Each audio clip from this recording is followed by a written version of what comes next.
our best to cover the story in 20, 15 minutes, but we are so shy. We're not so comfortable in sharing our stories, our story, I mean, but yeah, we will do it. And we've extracted principles that will help you guys. Our story is not a standard story. No story is the best. God has prepared to you best stories individually. So we are just presenting to you some principles that you may apply in your love stories too. So here we will share our PowerPoint so we could, expand the idea better. So here, 5 principles of his story in our marriage. Actually, it's really his story because it's all about God. You will see here that our story was never planned, never dreamed of. And yeah, this is our story when Bryan met Bethel. Okay, so principle number 1: before we met, our hearts are set to serve.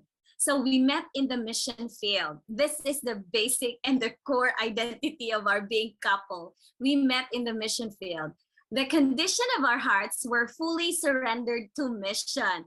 He is 100% dedicated to mission. I was dedicated to mission. So if you see here the second thing, Bryan, he was converted at this time. He met Jesus, he surrendered his life, and has just finished a 2-year term in the mission field. Sulad's missionary. He served in the natives in the mountains for 2 years and is doing his theology at MVC. So he was that time second year, middle of second year. Bethel, you see here, I was blind, like he was converted. I was spiritually blind. Has just finished my college because I spent 6 years in the mission field and studied college late. So I just finished college and was serving Sulads at the Sulads office. So I was not really literally living in the village, but I was in charge in visiting and producing reports for them and publication for the missionaries. So yeah, Bryan would like to share something about this principle on number 1, our hearts are set to serve. Yes, good morning. Good morning and happy Sabbath. This is my first time to show my face in virtual because I'm scared and afraid to face this kind of especially a lot of people. Yes, so that you can understand our relationship, our journey. So I'm going to share my conversion story, why she's blind and why I was converted. Yeah, I had lived a rugged life, and I'm the God of myself and working as a breadwinner to sustain my family. But at the same time, I was living a life of drinking, revelry, and womanizing. That's my life before when I was converted. Then I become tired of life, and no matter how much money I make or how much fun I have, I get tired of life. So I can sustain my happiness. I keep chasing after happiness. This is my life. Finally, I bargained my God. That Lord, I asked Him, I want to change my life. If you change my life, I would give my entire life to you. So God is so faithful. God was so faithful that He changed my life and He allowed me to serve in the ministry. So this is my conversion story. So now I will give to my wife why she's blind this time. Yeah, I was really blind. I was like a Pharisee at that time. I didn't know Jesus. Like I was in the field for a long time, but it was filled of Pharisaical spirit that I didn't know. I thought that was the right thing to do. I know God as a rigid and very dictator God. So I didn't want to be married because I was diagnosed with lupus. That's an autoimmune system disease that has no cure. And I always have fatigue, severe fatigue physically. When I have my flares, I couldn't get up at bed. And I would just suffer from severe, I don't have the arthritis that my joints would really swell up, but I would have arthritis that would affect my bones, my joints, internal inflammation with my muscles. So I would just be lying in the bed with like heavy sacks on my body, like 50 kilogram sacks on my body. It was hard for me when I discovered that after graduation. I tried to work, but it didn't work because of the stress. So I said, Lord, I'll just do what I can before I die. So I went to Sulat's office to die, not to live. So I was in that kind of very depressed moment of my life. I was really so blind of what I still can do to to serve God. And now principle number 2, God is in charge of opening our hearts. You see, right? Bryan was just dedicated. He wanted to be like Paul. He was just, dedicated for mission. And I was just so close to getting married because I don't want my husband to be my caregiver. I know the suffering that he will have for me when he get married. I will be married. So, but God opened our hearts in the right time and the right place. God holds the timing. God arranged and opened the way. So, brothers and sisters who are still singles, this is such a very beautiful principle that God really holds the time and He's in charge in opening your heart. So, Bryan started to feel the longing. And you know what I had? I was troubled with a thought and I was like, man, Lord. So, Bryan will tell you about that.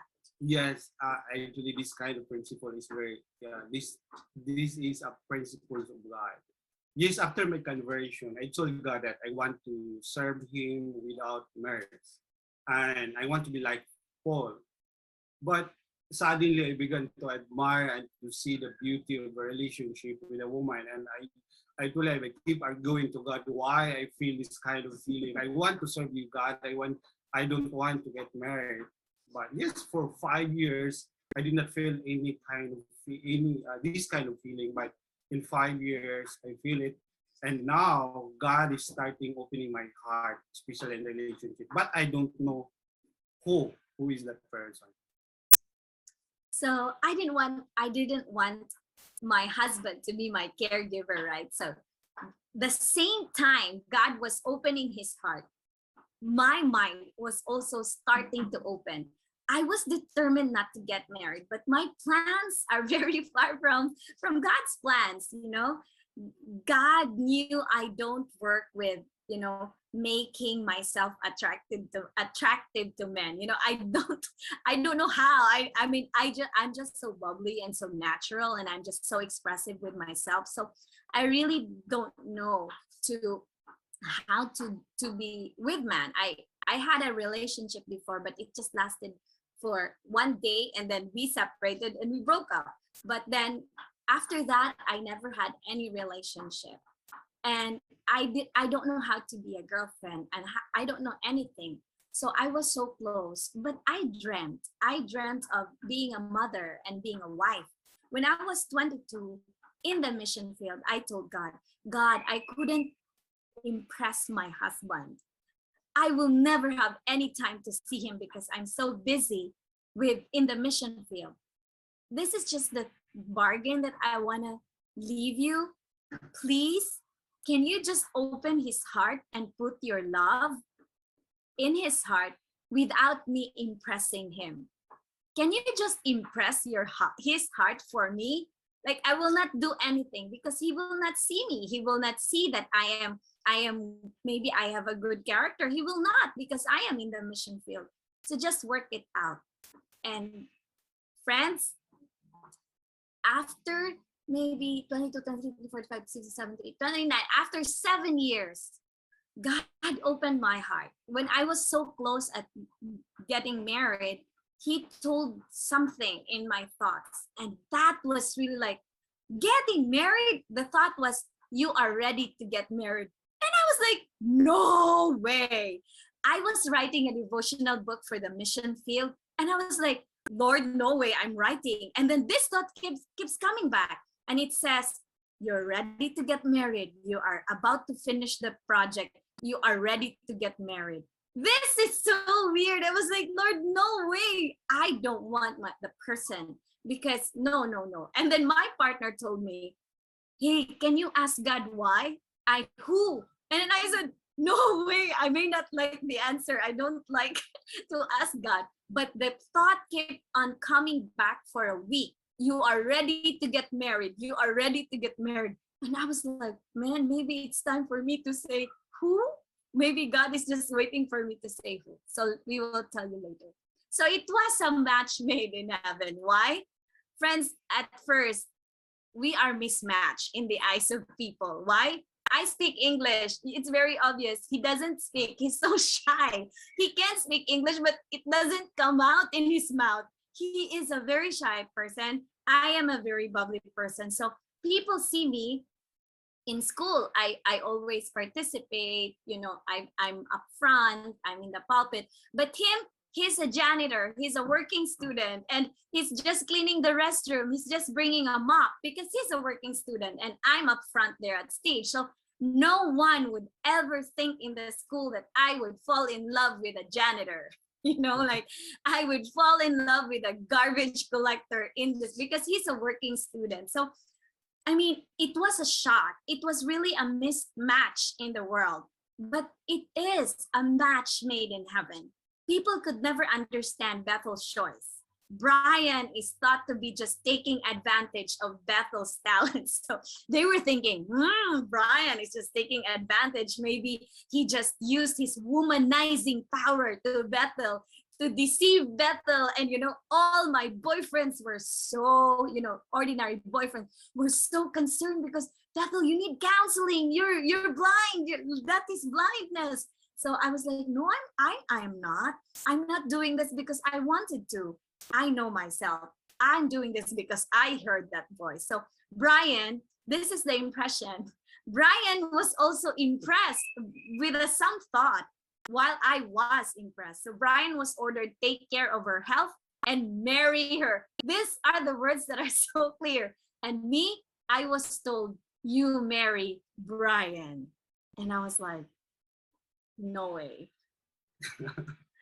Okay. Actually, yeah, no, Sorry. our story is very, very unique. I have no idea why it's happening because maybe God has a purpose. Because even me, I'm amazed in our relationship. But yeah, we got married for mission. This is what happened.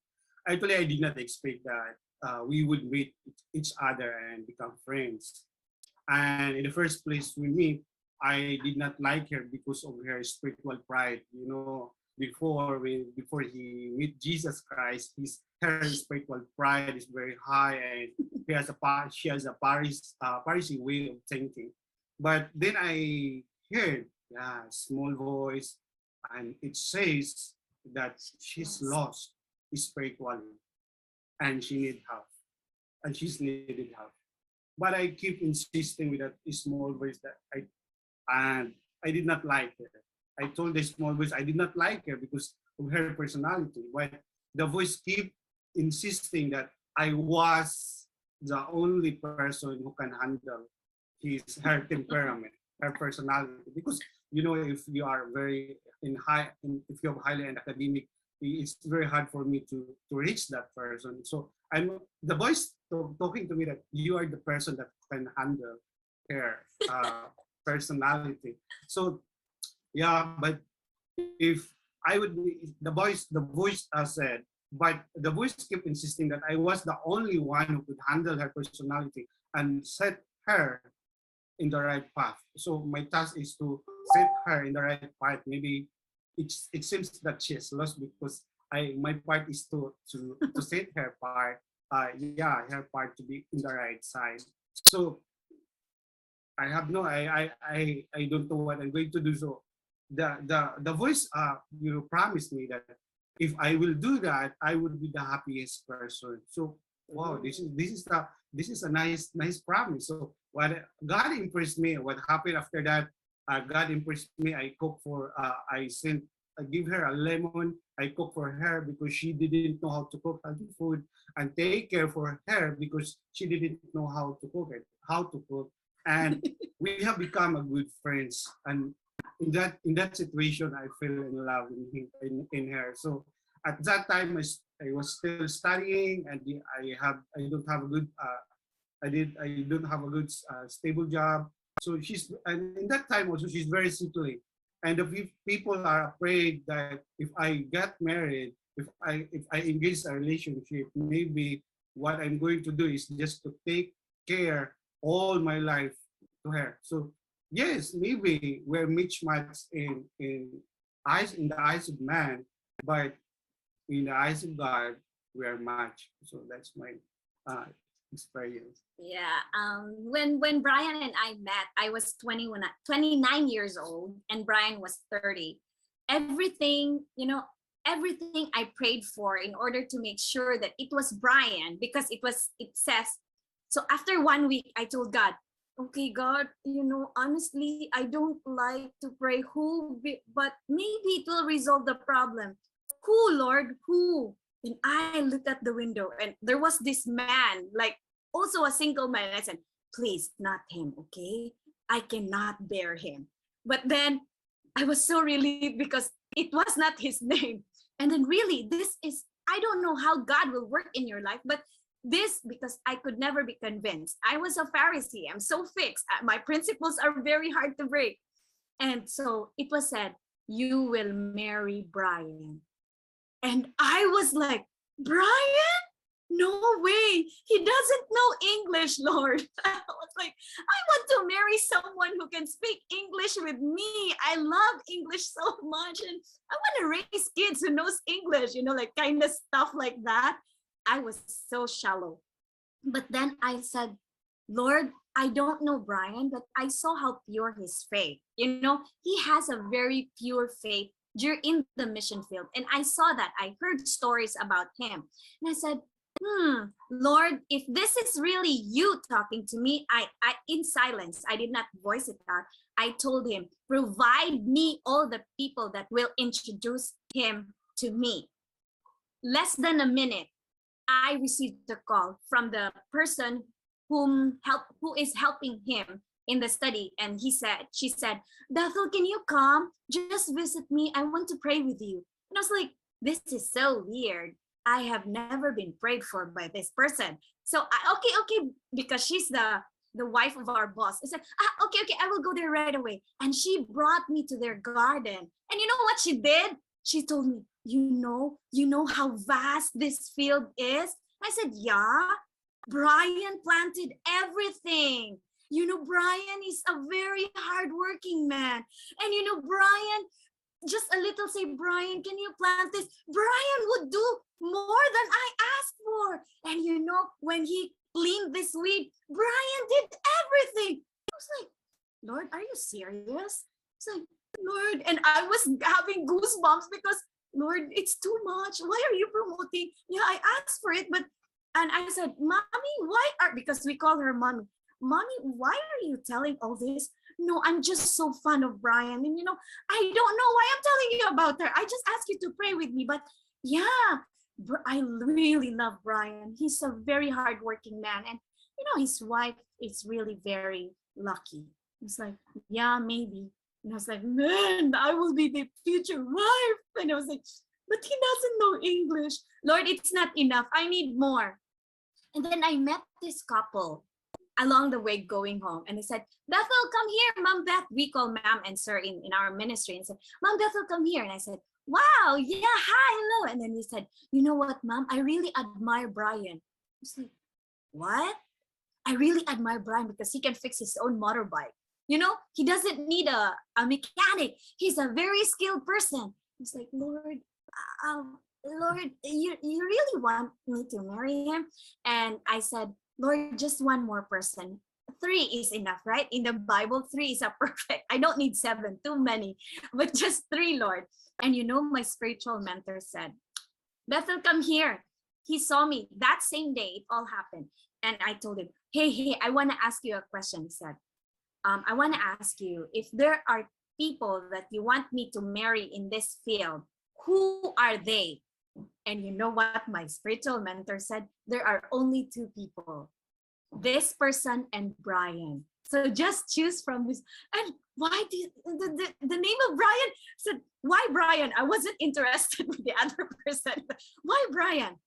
Brian is a gem. He's a very good businessman. So like a farmer, agriculturist, mechanic, and businessman. He's a diamond. You know, I'm a businessman and I'm waiting for Bryan to get Bryan and work with me. So, friends, it was a match made in heaven. I did not do anything. And Bryan did not do anything to impress my heart. It was really God working everything. So let's go to principle number 4. It's only 5 principles.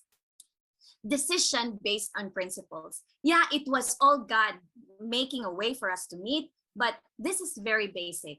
We broke the standard of the society and Christian society. There was no courtship in our relationship. Then 7 months straight to engagement. I just told him, hey, you are interested with me, but I don't want boyfriend girlfriend relationship. If you are interested with me, marry me. I don't like boyfriend and girlfriend. I don't like to be given chocolates and flowers. I don't like that. I don't want you to win my love. I will decide to love you. And then he said, yeah, wow, I have been proposed. You know, it's the woman who proposed to me. Okay, let's plan the marriage. No money, without financial stability, and no plans for babies. So we agreed that before marriage, let's not have babies because we will work. I'm so sickly, so we will just work in the mission field. Our babies will be our children that we will teach. So Bryan saw Bethel's sincerity for mission, although I was lost. And Bethel saw Bryan's relationship with God. So Bryan, your turn. Yeah. Actually, it's so funny when she asked when we try to, yeah, how about we get married? Yeah, I called my mom. Actually, I'm joking that time. But actually, she called his mom and her mom, and then her mom said, "You're crazy if you will not get married." And now, the problem is my part because my mom and my dad did not know that I want to get married, and I'm also I'm studying that time. So and also it's very sad. Yes, her character is she was a Pharisee, but this character that she has is also it's give her very strong mission, and it's a positive. I will put it in the positive side. It's a positive side, and also she did not understand God. This is the things that I doesn't like. I don't like her, but her heart was purely dedicated to Him. So she did not know the loving God I know, because her God is very condemning, and my God is a loving God. So, but her heart was purely dedicated to God. She did not know the loving God I knew, but my mission was to introduce her to my God to her because her God is very different. That's my mission. I heard a voice saying, "Your mission is to help her." So we decided to get married, but everyone was shocked because they knew I didn't have the financial resources needed for marriage.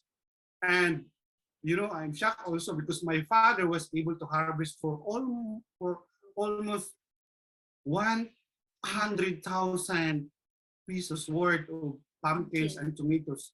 They're shocked also. My father was gathered that kind of money. Before my father handed that money to me, my father confessed to me that he was shocked how he managed to raise that money since he had expected that his plants would not produce a good fruit because of the El Nino. That time is El Nino, so the plant is not producing good fruit. But God is so faithful to provide. He said to me that God is faithful to provide your need.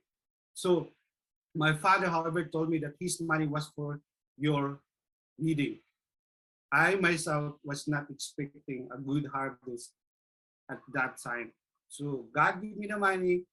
God gave me money through my father, and my father told me, "Okay, you are now ready to get married." So yeah, God is so amazing. So yeah, there was no preparation at all.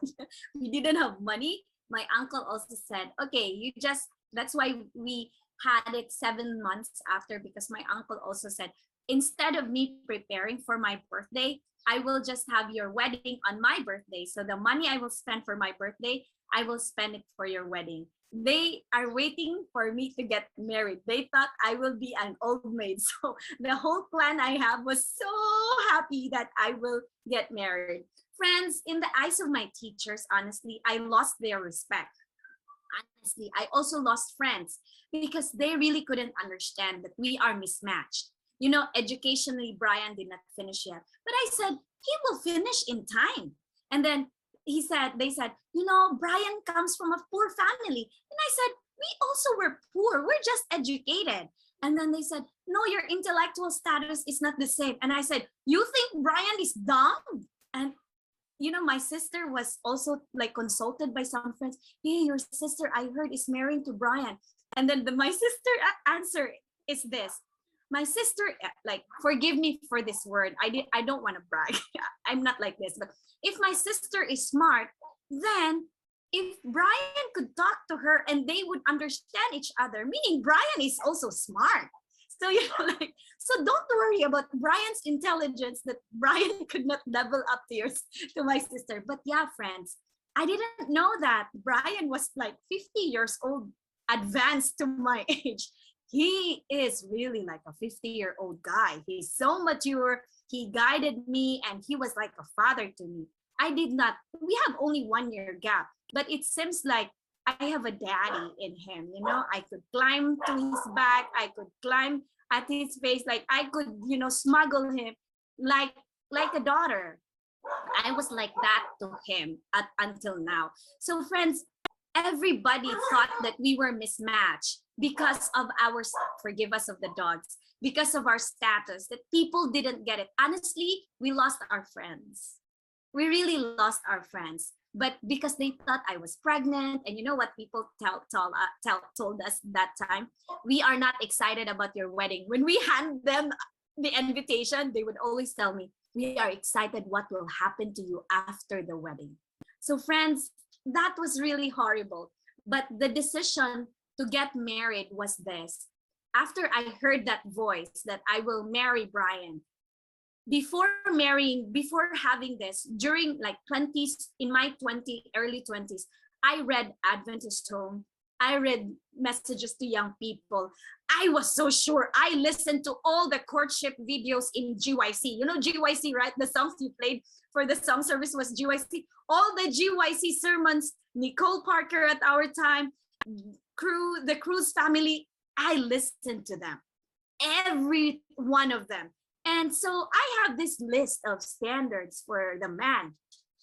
And honestly, when I said, okay, 5 years track record, Bryan, check, it's clean. Okay, mother, he loves the mother, check. He's like this, check. So everything was checked. I did not, you know, decide out of impulse, but I also thought of it. And I did not think about our personality. If I am like aggressive and he's so mellow. No, I only thought of the principles God was written in the spirit of prophecy about the qualities of the spiritual man. And of course, I also check on his spirituality really as I practically deal with him. And it all passed. And I said, yeah, he's an undergraduate yet. He's poor. But you know, it doesn't matter. You know, like this, they say, it's better to eat bananas to be with the right person than to have riches with the wrong person. That's a Filipino proverb. So lastly, the last principle is serve each other. Do not wait to be served. You're ready to get married when you're ready to sacrifice and give yourself. When you are ready to love, you thought like, oh, I will have a boyfriend because he loves me. Friends, no, that is not true love. True love means you are ready to love. When you get a boyfriend, it means you're ready to love, to be hurt, and to suffer because of that person. That's why Ellen White says, when you get a relationship, don't just try relationship. Think of that person as the one to marry, because when you love, you just love, you know, it's so nice to love one time, not again and again. So make sure that if you engage in a relationship, that would be, but you know, it's also, it doesn't discriminate for people who have built relationship for many years and broke many years and broke, no problem also. because there's always new start with God. So marriage is all about giving yourself to the other person completely. And that is the definition of our marriage. So Brian only thought how to enrich Bethel's ministry. And Bethel only thought how to enrich Brian's ministry. Honestly, there was no thought of how can Brian serve me? How can Brian benefit me? Brian is so hardworking, so maybe Brian will plant me gardens. No, never a single thought of that. So Brian, Yes. Actually, my marriage to Bethel was not easy one. Not because she's bad, but in terms of her character. This is because her God is strict. This is her perspective. She is very rigid, undemanding. But my God is a loving and not condemning God. This is our contradiction of our God. She was always strict with herself and with others. But God helped me to show her freedom, love, and the right understanding of God to Him.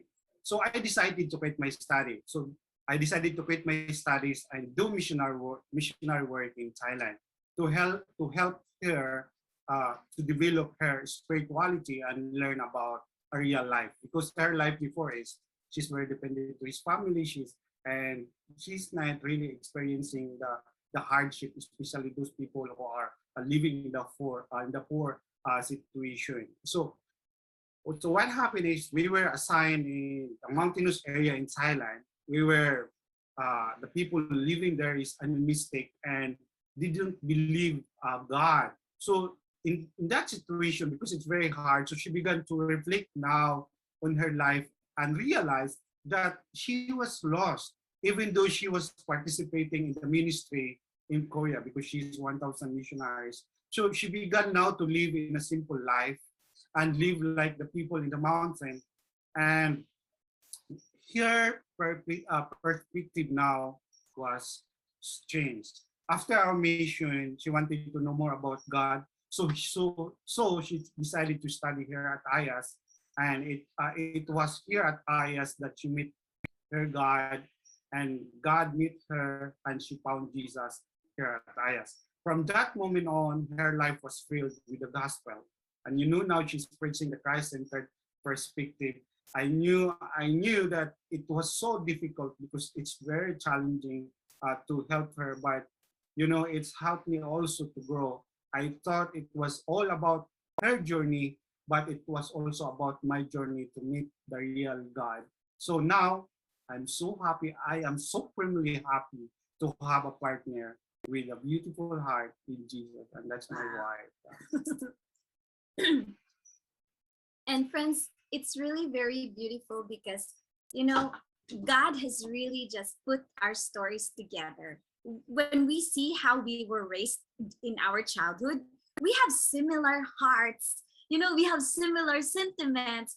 We grew up separately, but our hearts have the same stories. And honestly, when we really decided to get married, we did not choose each other because Brian can help me in my walk with God. Nothing of that. Nothing of the thing that this person will help me. We did not expect the other person to fill in what was lacking in us. And I think this is very important.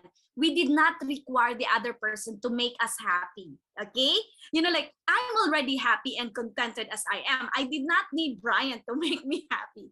He was just an additional gift for my life at that time. I was contented not to marry. I was so happy in the mission. Brian was also contented not to marry, to be like Paul, and he was satisfied. But then God opened our hearts. So it wasn't all about that I need this person to feel me. So, friends, it was a choice of how can I help the other person. Okay? We did not expect the other person to help us, but my attitude was, I want to help Brian grow. If he doesn't know English, then I will be her tutor. So now he's improving, he can speak and express little by little. And until 10 years in the marriage, I think he will change. He will grow, right? You agree with me on that. So, and then that is also the portion where we fill in each other. So how can I help Brian grow in his understanding also with God? Because he knew a loving God, but that was not a Christ-centered perspective. So I helped him, we struggled together. And Brian did the same way to me. What is I lack? I don't know how to cook food. I don't know how to take care of myself even. I love junk food so much. I love Jollibee and McDonald's chicken so much. And he's the one beating my my hands. Stop it, don't do it, you know, because I can't help myself and I'm so sickly, but I love junk foods. So those are just little illustrations that in a marriage, it's not about what you can take from the person, it's about what you can give to her. So it's all about the concept of service. I don't know if how it works in your culture. We are speaking from our culture, the Asian culture, that is more on this matter, that we are raised that women will serve their husbands, but in our marriage it's both ways. We serve each other. That's why there is no insecurity in our marriage. Bryan is never insecure that I had masters and I do preaching. Bryan has own strength and I could never equal to his very good strength in management, leadership, and mentorship. He is a very good coach. He coached me. That's why I became like this. He mentored me. That's why I became like this. So every person that will stick with Bryan will become such like me. So how's the success that God has brought in my life? It's because I have a husband who mentored me and who pushed me, who supported me. And I don't know if I could equal to the support that he has given me as the support that I am giving to him. But friends, I become a better person because of my husband, and he became a better person because of my presence. So that's a give and take, principle. So we will leave you with one encouragement with this one. So for the singles, be still and wait upon the Lord. This is just a principle that we have. Just be happy where you are, bloom where you planted, and when you are dedicated to God, like according to the previous president's daughter, if God will want me to be married, then He will drop the guy from the heaven. And then a helicopter really came to her place at the mountain, and he married the pilot. She married the pilot. So, friends, we could never question God's timing. Your partner will come and God will open your heart. He will guide you. He will open your heart because God is always doing his best to secure your good for his glory. You see, we did not work out for our love story. You see that our story, it's all his story in our story. We never did anything. Everything became a gift. So we now are living a story that, wow, you're such a gift. I did not ask for you. I did not ask a husband that will cook for me, wake up for me, take care of me like a baby. I did not ask for it. I was the one imagining doing all these things, but God gave us to each other, and I couldn't ask for more. So, friends, when it's God who gives, he gives the best. So, thank you and good morning.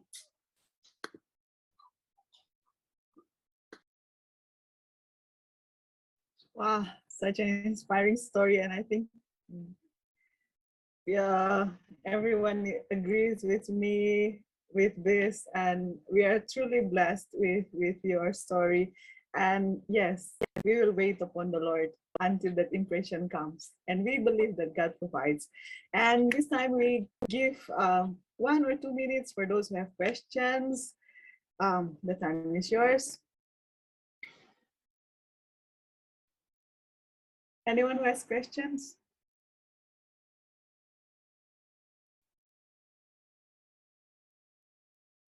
Oh, Claude, yes, please. Thanks, Sister Bethel and Sir Bryan, for that wonderful and inspiring testimony. For me, it's not a question, it's just like a confirmation of growth. Thank you so much. Sir Bryan, you said he was shy, but apparently he's not. Thank you so much. Thank you, Dr. Jim, yes. I'm just wondering, have you ever written up your story? Is it published someplace? Oh, you need to do that. It's very insightful as well as entertaining.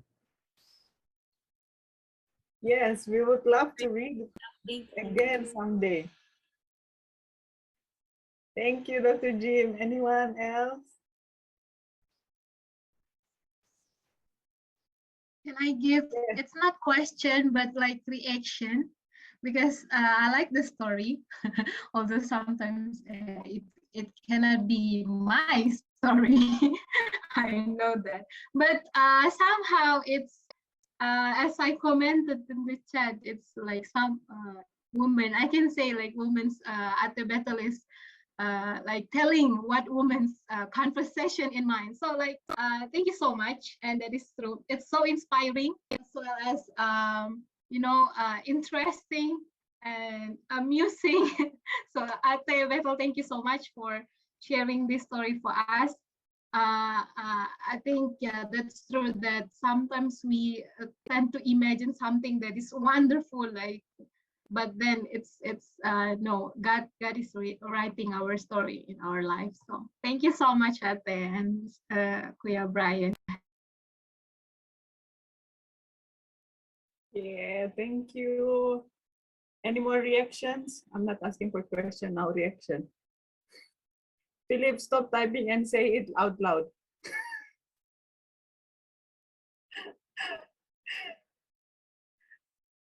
I can All better right. communicate by writing. I see. Okay, thank you very much, Ate Bethel and Kuya Bryan. We are truly blessed with your testimony, and we can really relate because many times we are wondering and asking God, like, and sometimes why is my heart still closed? Something like that. There are a lot of questions, but we believe God is creating our story, and that's always the best. We don't have to look for it because God is doing it for us. Thank you very much.